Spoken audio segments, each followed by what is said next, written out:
سلام بچه ها، چطورید؟ جبی قاتل هستم. البته فکر کنم شما منو بشناسید. توی چنل ما یه بار گذاشته بودم، خودم معرفی کرده بودم. دیروز فکر کنم یاسین ماسک بود دیگه، برای شما گیم پلی گذاشته بود از بازی. البته من بازی معرفی نمیکنم، من انیمه معرفی میکنم.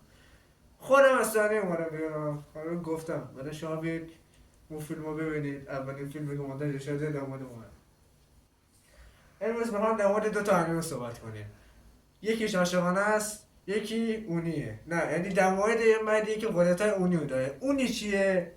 این قیافش شبیه گابلینه. چیکار کردن؟ توش شرلوک هومز و موریارتی هم توش هست. یه انیمه قاضی پاتیه، نمیدونم چرا. و من بذار سر بزنم به سازنده انیمه با قدرت فضامکان. گفتم قدرت هم تو فیلم حالی کنم با سازندش. آخه شرلوک هومز گذاشتی توی قدرت داره. خدا نه بدش کن. البته انیمه باحالیه، خودم دیدم. خب دیگه چی بود؟ دیگه توضیح داده نشه که یه ذرهشو برای شما میزنم فیلمشو ببینید. اگه خوشید اومد ببینید، خوشید نمیدم نمید دیگه. هرکی نظری داره و من که خوش اومد. 3 2 1 بشیم انیمه ببینیم.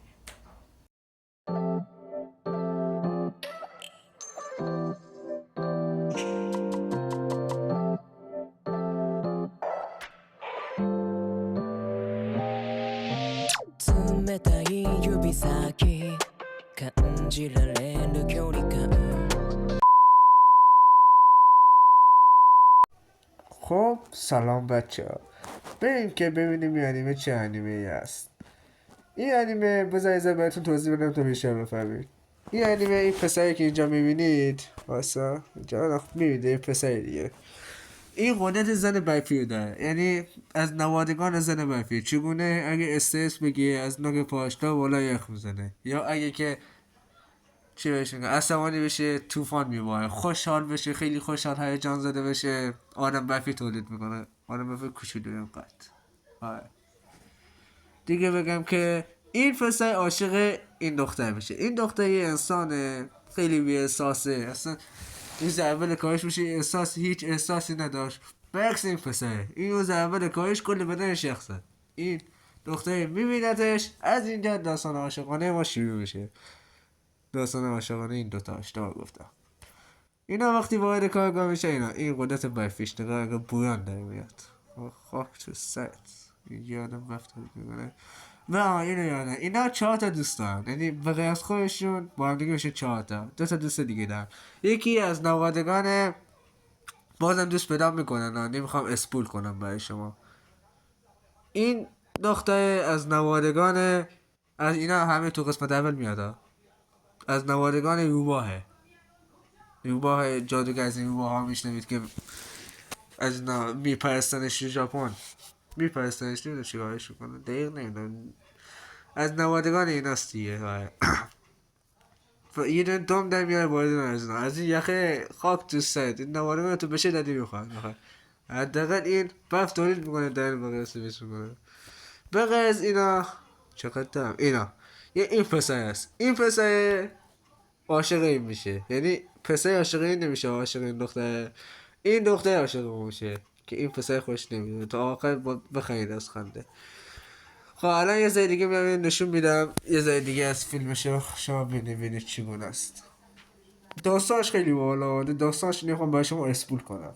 بله ببینید انیمه خیلی خوبیه. اسمش الان اینجا می‌نویسم. 3 2 1 こんな偶然があるんですね。ああこれから同僚としてよろしくお願いします。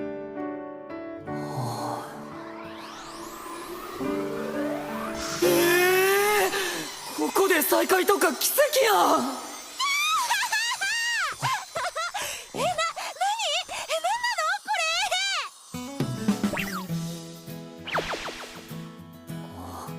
モフモフですね。はい、実は私陽子の末裔なんです。そうなんですね。俺は雪女の末裔です。雪女の。すごいですね。あ、すみません。冴島と言います。ああ、俺は氷室です。私は冬月です小森です。何かの末裔ですか？人間の末裔です。俺もです。これからよろしくお願いします。